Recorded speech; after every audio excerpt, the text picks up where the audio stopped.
I hate sections like this where you don't know if there's a pit or not. You just end up jumping randomly and hoping for the best. Everything I say is based on my own opinions and experience. I'm not speaking for the public, and my feedback should be treated as such. You are watching Nico Evaluates. With 25 years of experience on Mega Man games, 7 years of doing the No Miss Buster Only challenge, and countless Snupster Races, as well as being the QA tester for Mega Man Unlimited, I'm here to tell you my honest opinion on different Mega Man games. So sit tight and learn. Hello people and welcome back to Nico Evaluates Mega Man 7. Well, let's go to Burst Man, why not? I always called him Castle Man, because of the rook on his head. It's part of the castle tower. Don't tell me it's not Castle Man, I'll get upset.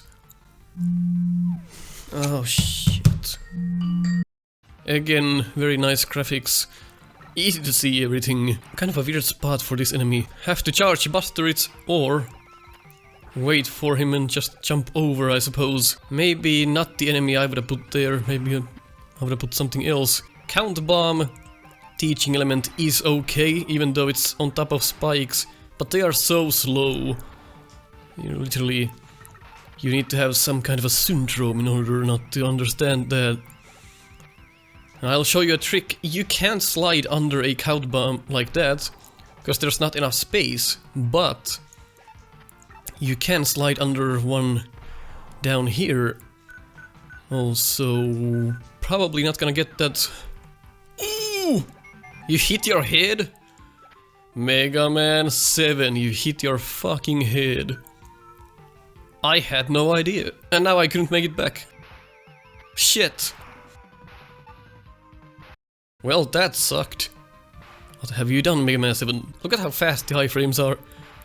That's ridiculously fast. Try damage boosting over spikes, you'll die in an instant. The iframes on this are like Mega Man 1's iframes on spikes, non-existent. But it gives you that tiny bit of hope, and then you just fucking die. Great. So if we come down here, there's an E-tank.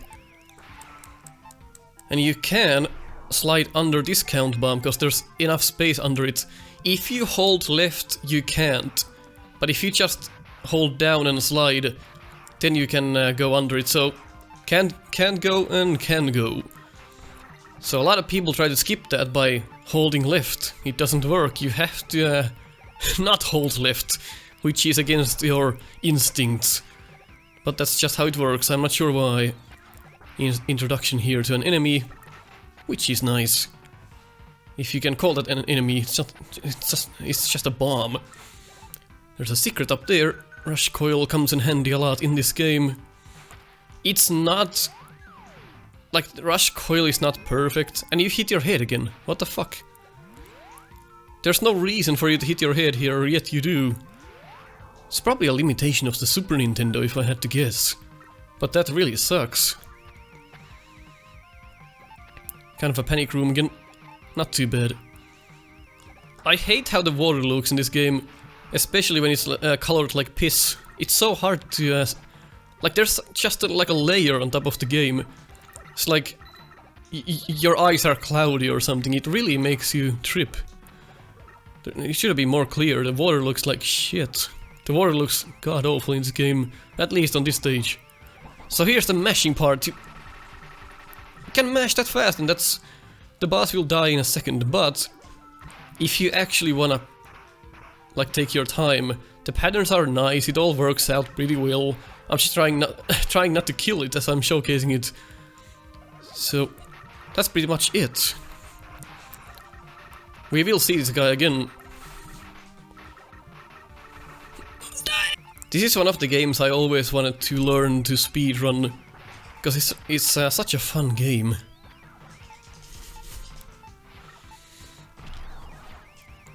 The game does carry minor flaws with the terrain and such, but really it isn't that bad.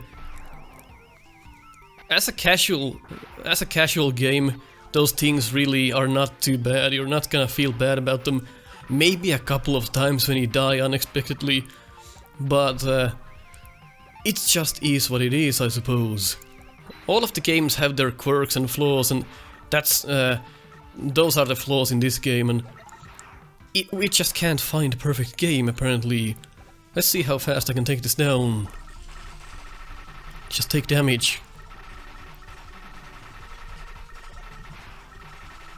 Ugh. Fucking mashing. Let's see if I can get the skip. I'll explain it. So if you jump at the right exact moment there, you can get a nice boost up there. Otherwise you'll go up slowly. And I do mean slowly as fuck. So that's one thing you can do if you get that jump right there. So Chunk Shield is pretty much the best shield you can ever wish for. It kills fucking everything. I'm pretty sure it kills everything except the spines. And you can even fire it off. It is the most powerful shield you'll fucking ever use. It's pretty nice. Kinda brings up the balance issue, because some of these weapons are just shit. The Freeze Cracker is okay, it's not good enough. It's just good enough, it's just good against like one-hit enemies. Other than that, not really worth your time. All of the weapons have pretty nice uses in the game, but against the enemies, most of them just suck. I would hope that this would freeze the spine, but it just doesn't. I mean, it freezes it, but it doesn't actually freeze it. That happens when you fire any other weapon at it. It stops. So it has nothing to do with the Freeze Cracker. Okay, you can skip that section. Yoku blocks are too easy on that section. They serve pretty much no purpose, and here as well. But it's nice that the first time ever in a Mega Man game, the blocks that are above each other, you don't risk dying, because it's not on top of spikes. That's how you do it. If you have to have those fucking blocks on top of each other, don't have them over spikes. That's ideal, in my opinion. Very nicely done there. It's a weird stage, in my opinion, but it's not bad. You just have to be careful with this water part. If you jump down from here, you'll just plummet into spikes. You just have to learn how the water works in this section. It's not a perfect execution, but it's not horrible at what it does. That's kind of a dick move. That enemy can clip you when you're just walking here. I would not guess that would happen. It's such a weird thing. You have to be so careful. And that Met placed a bit poorly. Of course, if you stop on that platform there, you can see it in advance. But that whole section is time based on how you do it. Everything's gonna fall apart, or it's gonna fall together, clip together like a puzzle piece. It's just one or the other, and it just depends when you get there and how you do it. So for that reason I would change the position of that Met. Burst Man. If you charge buster him, he will snap out of his pattern. But if you don't, he will start doing different stuff. At some point you will want to charge buster him, because he'll get closer and closer and closer if you don't. And just I think otherwise the battle is pretty nice as well. The Robot Masters in this game are very well thought out. They carry unique stuff that they do. They're all different from each other. If you get caught up in these bubbles, you gotta be fast, cause you will get tracked into spikes, most likely. I think I'm not sure if there's anything I would improve here. Maybe just fire 2 bubbles instead of 3. And have something else going on instead. Because right now you're just jumping back and forth with these bubbles. Can get quite monotonous at times, but it's still a nice Robot Master. Maybe somehow make it so that he would actually use the space on the left side as well. Because I've never seen him get to the far left, because he'll never have time to do that. Because you're gonna charge buster him, so... Whoa, that's what can happen. It's not clear enough, I don't think. When you hit the sides of the wall, you will bounce back like that. So maybe if we get to the right side, maybe he will turn. I would hope so. Yes, he does. But in practice, you will never see this happen. I don't think. I don't think so, at least. Unless you're super bad at the game. Never in my life when I've seen people play this game, I've never seen Burstman turn. Because it requires you turning as well. And then the wall on the right side is completely covered in those bouncy things. You'll probably die before you even swap positions with him. Danger Wrap is useless as well, I think, but it's a fun weapon to fiddle around with. It's such a unique weapon. Alright, let's go check Cloudman. Yeah, I wonder why the stage select doesn't have the Robot Master names. So strange. Why take those out? It would be nice to know who is who if you're thinking about weaknesses and such, even if they don't make any sense. Danger Wrap, you can fire it up, you fire it down, drops down like a mine. It's just a fun weapon, in my opinion. Like the things it does, like you can bump the bubbles after you enclosed something in it, and then the bubble explodes into the other enemies. It's a fun tool to have, even if it kind of sucks. But it's fun, a fun weapon to toy around with. Ups and downs. So can you potentially... Yeah, you're gonna see that before you probably die, I think. The ups and downs are nicely done. Maybe a bit slow. They could appear faster so you would actually know about their existence, but it's better than in Mega Man 4, I can give you that. And then there is no up and down in the last one there. I think those are just fine, they don't do much. I hate sections like this where you don't know if there's a pit or not. You just end up jumping randomly and hoping for the best. There's no pits here though, but... I don't like that.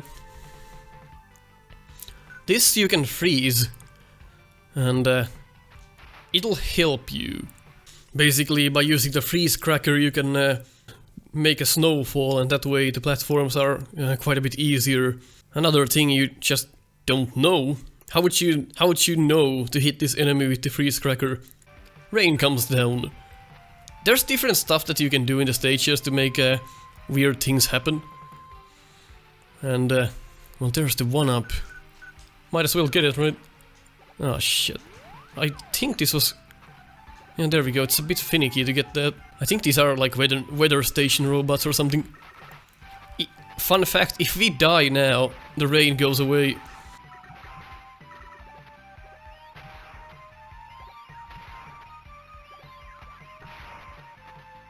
I think this section works well.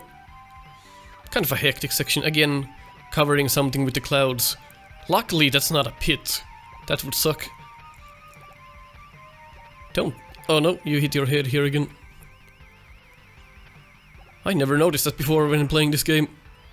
So we have a familiar section, kinda like in Airman stage. This stage is just all about platforming. The enemies really aren't in your way that much. Not much in the ways of evaluation, everything just works pretty well. Kind of a boring stage at times, I think this is my least favorite one. It just doesn't do much for me.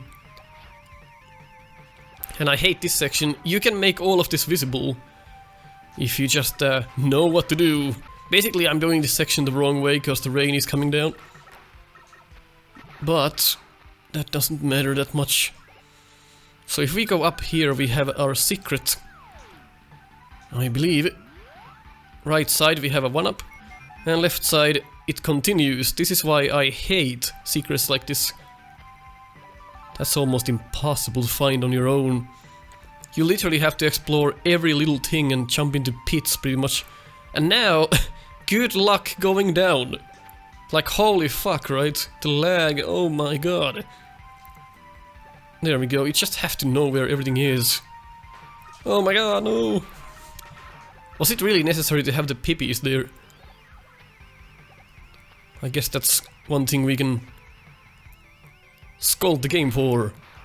Again, I killed the Cho before it even had a chance to showcase itself. So can you shoot the Cho's head?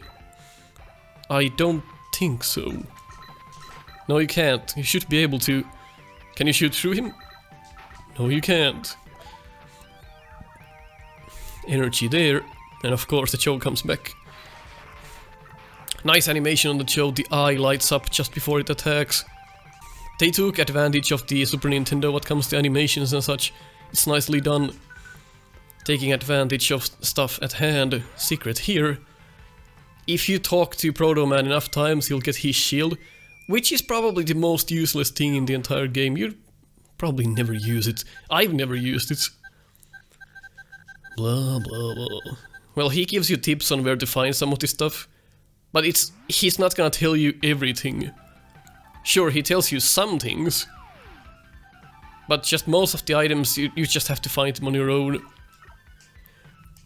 Like, it's a secret inside a secret. You have to know how to get to Proto Man to get those tips he gives out. So it's kind of a double-edged sword, really. A lot of bolts. This game is pretty much super easy if you go to the shop and use those bolts. These guys work fantastically well as well. I love the background. Oh, Jesus! Background is very nice. Makes you feel like you're advancing in the stage. And there we go, that's Cloudman stage. One of the weirder Robot Masters, because you'll never see him that much when you battle him. Because you're always trying to avoid his attacks. And you're just like trying to stay far away. So you're kind of always running away from him.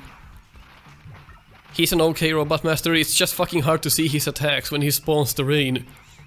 So it's like, you can barely see what the hell you're doing. That attack, there is telegraph, he's gonna let you know when he does it, but he's not gonna let you know what he does. Unless you've taken 20 hits before, you're not gonna avoid that. It's a take a hit and learn kind of thing. As well as this, you just pretty much have to go back and forth. I mean, it's not bad.